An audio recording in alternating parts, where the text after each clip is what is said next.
Bom dia, alunos e alunas da terceira série, tudo bem com vocês? Vamos para mais um momento de reflexão sociológica, para mais uma aula de sociologia.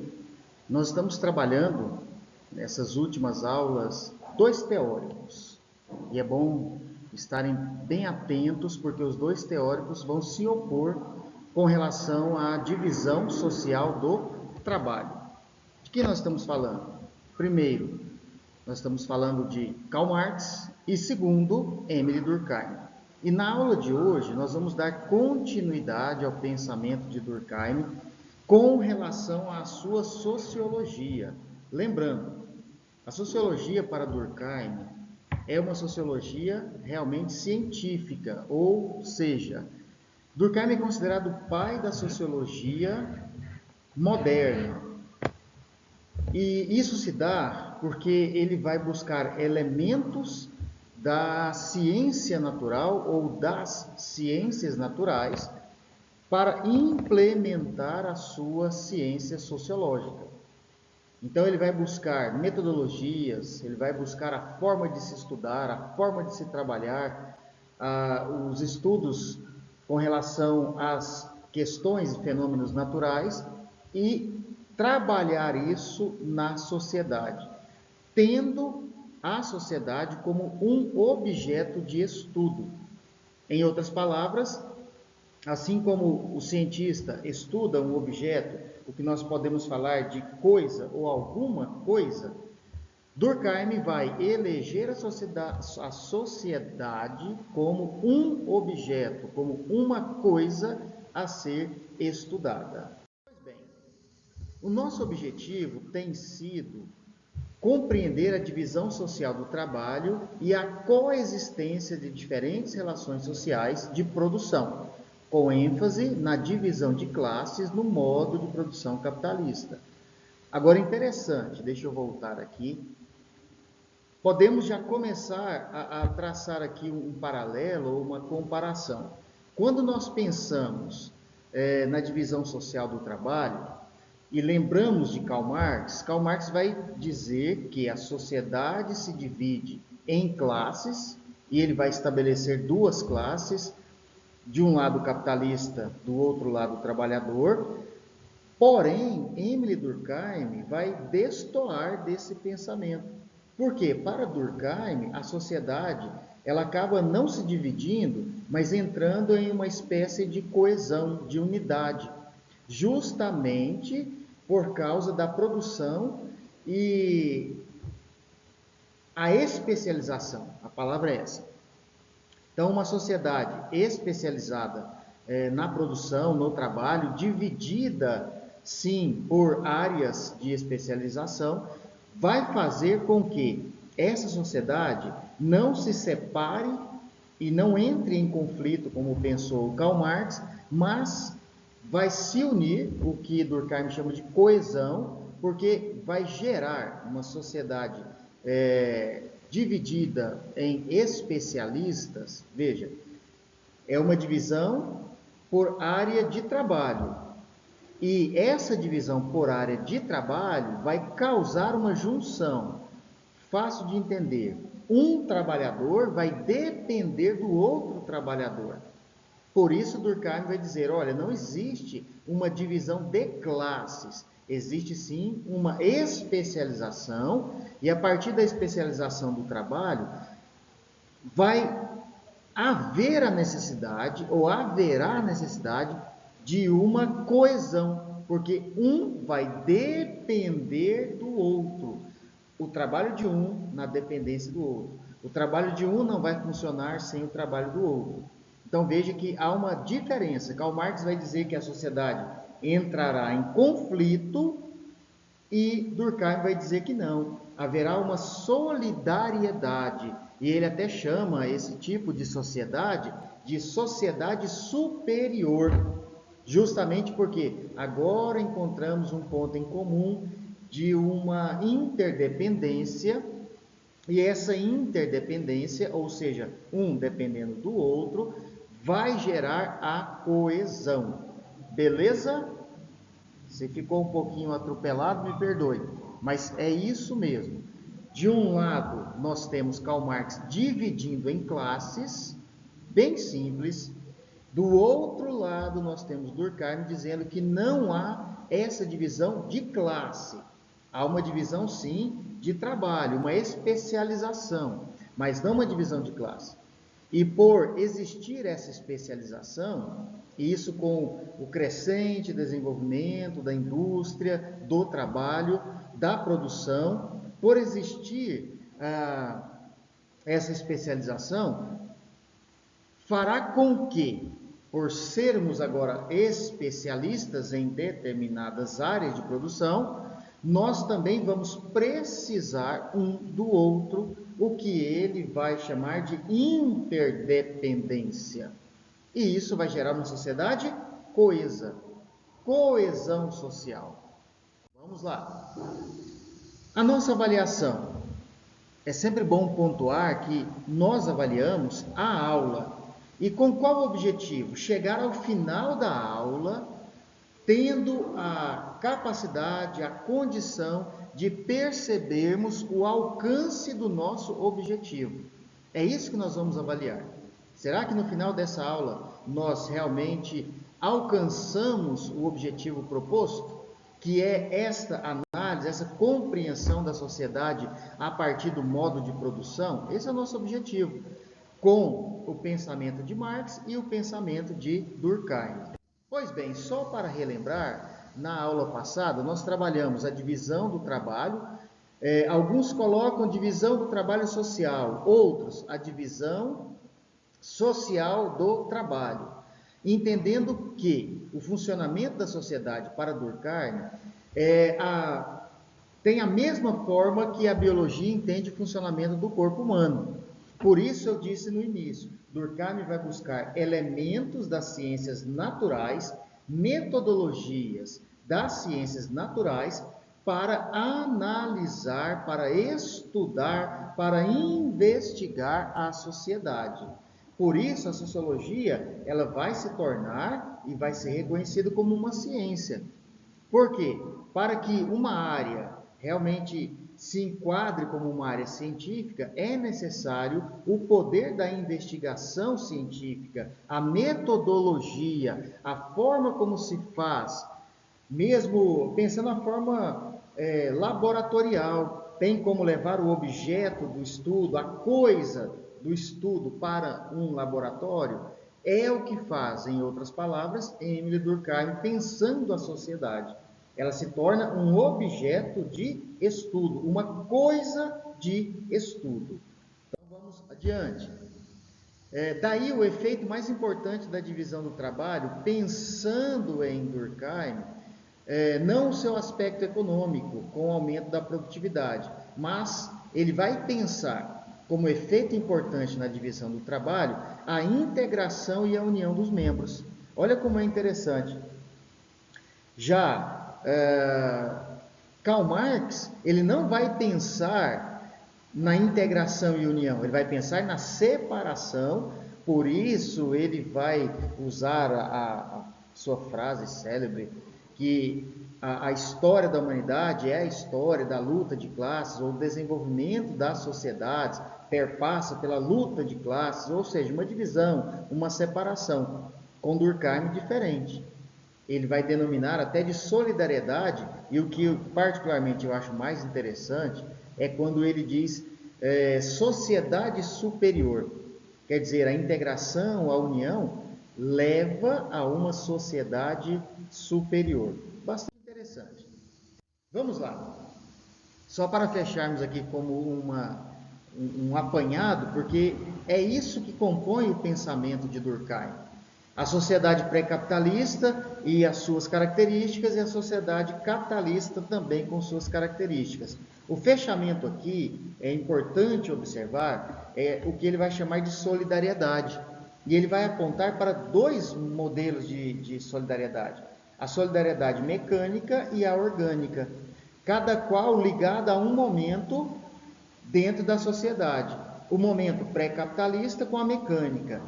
Mecânica é só lembrar daquilo que é tradicional. Vamos imaginar uma cultura de subsistência, algo bem familiar, onde não havia uma industrialização forte, as funções eram mais simples e também buscavam a união, por exemplo, familiar para a produção. Não havia divisão do trabalho, era feito por todos e para todos.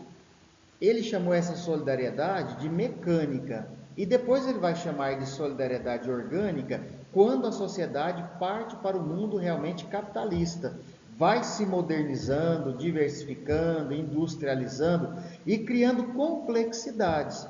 A partir dessa complexidade existe muita divisão do trabalho. Para Durkheim, continuará causando uma coesão, agora com uma solidariedade não mecânica, mas orgânica. Lembrem-se, quando a expressão usada solidariedade é este interligar, essa interdependência. Beleza, vamos lá. Eu vou saltar aqui, pois já comentei, é só como uma retomada, para a gente chegar aqui nas causas sociais, o que ele vai denominar também de fatos sociais, o que é importante pensarmos dentro da teoria do pensamento, como teorizou Émile Durkheim, os fatos sociais. E ele vai, então, destacar dois tipos, o fato patológico e a anomia.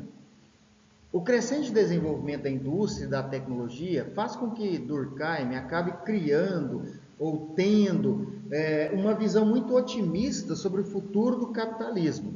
Olha só, mais uma diferença para o pensamento de Karl Marx. Karl Marx não tem uma visão de futuro otimista do capitalismo de modo algum.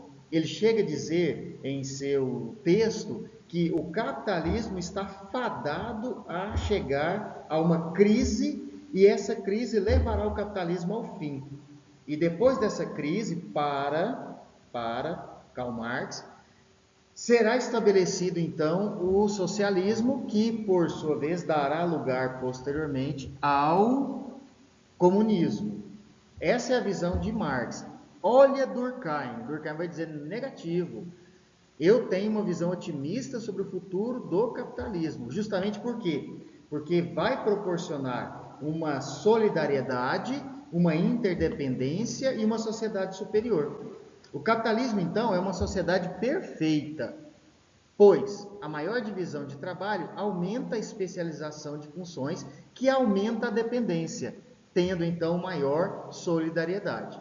E aí vem a questão: como explicar os problemas sociais? Já que falamos em sociologia, como explicar os problemas sociais? Marx vai explicar os problemas sociais, grosso modo, só a título mesmo de uma pequena e rápida comparação, mas Karl Marx vai explicar os problemas sociais devido à diferença ou à desigualdade entre as classes. Um pequeno grupo mantendo-se no poder e dominando o grupo maior, enquanto esse grupo maior não tem acesso àquilo que o capital proporciona ao grupo menor. Novamente, de um lado o capitalista, com um abastecimento próprio, com uma condição de acumular o capital, uma condição de vida que o materialismo proporciona, o material proporciona, e do outro lado o trabalhador, que se torna, na visão de Marx, uma verdadeira máquina de dar ou para dar condições ao capitalista. No caso de Durkheim, ele vai ser contra, ele vai explicar os problemas sociais a partir da crise moral dentro da sociedade. Ou as normas estão falhando, e ele vai chamar isso de doentio ou patológico, ou há uma ausência de normas, o que ele chama de anomia social. Então nós temos o fato patológico e a anomia social. Pois bem, fato social, quando se encontra generalizado na sociedade ou desempenha alguma função importante. Ele vai chamar de fato social tudo aquilo que está para o exterior de cada indivíduo. Por exemplo, a escola, ou a educação, a família, a religião. Ele vai eleger estes pontos como exemplo e vai chamar esses pontos de fato social e fato social normal. E o que é um fato social patológico ou doentio? Aquele que se encontra fora dos limites permitidos pela ordem social e pela moral vigente. Vejamos um pequeno resumo aqui sobre o fato social. Primeiro, como ele se caracteriza? O fato social: generalidade ou coletividade. Isso significa o quê? Tudo aquilo que é repetido em todos os indivíduos, que é comum a uma coletividade. Eu dei o exemplo agora há pouco da religião como um fato, e não é esse fato repetido em todos os indivíduos, ou seja, vamos pensar em nós enquanto brasileiros, enquanto uma nação, querendo ou não, mesmo sendo Estado laico, mas uma nação com características religiosas bem evidentes, principalmente com relação ao cristianismo. Isso se torna comum à coletividade. Por isso, um fato social. O segundo ponto, a exterioridade. É exterior aos indivíduos. Não é simplesmente uma condição de escolha. Está aí, está posto. A família como um fato social. Quando nós chegamos à existência, ela já está. A escola já está. A religião já está. Então, é exterior ao indivíduo. Possui independência das vontades isoladas. Então, não depende da minha vontade única e exclusiva. Por isso, é caracterizado como um fato social, assim como possui regras próprias, leis, normas sociais. Depois, coercitividade e coerção social. Aparece como forma, deixa eu fechar aqui um instante, aparece como força que os fatos exercem sobre os indivíduos. Apresenta-se sob forma de sanções, pressões sociais ou punições legais ou morais. Essa é a força coercitiva. Vamos pensar, um dos elementos de força coercitiva na sociedade são as forças militares, que existem para manter uma ordem, para manter uma organização. E quando precisa, o que essa força vai fazer? Vai usar da coerção, seja para inibir, seja para manter os limites.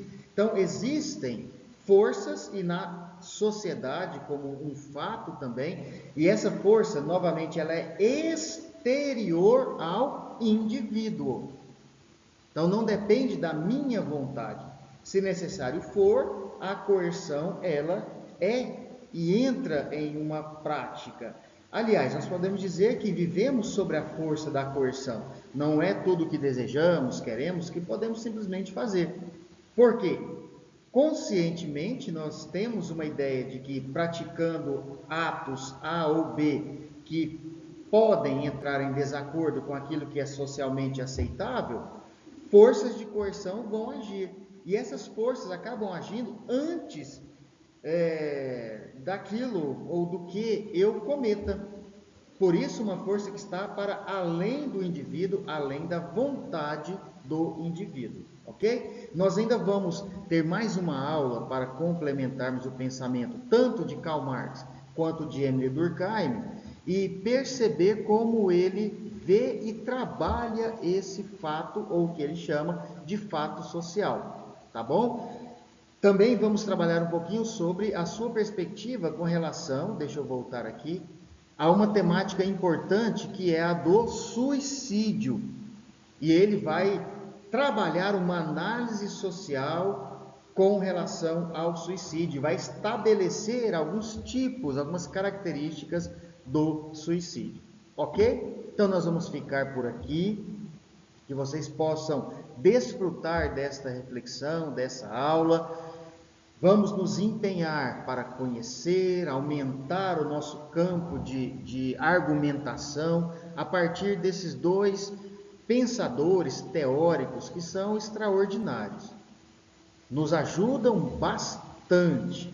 Esses dois pensadores históricos acrescentam muito. Nós temos condições, a partir do pensamento de ambos, de entender um pouco melhor a nossa própria realidade, a nossa própria sociedade, enquanto tempo em que estamos aqui. Beleza? Na dúvida, entre em contato, pode perguntar, pode falar, pode opinar. Aliás, você deve fazer isso, vocês devem fazer, e eu me coloco à disposição. Lembrando, eu sempre faço essa colocação no final dos vídeos. De repente, alguma intercorrência, uma falhazinha, perceba que eu sempre, quando erro, né, eu apresento um pedido de desculpa também. Por quê? Porque é difícil, nesse afã de estar gravando, os pensamentos vão nos tomando e às vezes a gente perde um pouquinho, um ponto, uma ligação, e aí eu posso incorrer em algum erro, tá? E aí voltar ou zerar para recomeçar, de repente eu não consigo voltar naquele ponto que é tão importante. Por isso eu prefiro dar sequência, às vezes uma pausazinha para retomar e continuarmos com a nossa aula. Bacana? Isso como acontece em nossas aulas presenciais. Quer dizer, se acontece um erro, uma falha, uma palavra colocada em algum momento inapropriado, não tem como simplesmente apagar aquilo, nós estamos ao vivo. Então, dessa forma, eu tento gravar aqui para vocês também. Beleza? Um grande abraço e até a próxima aula.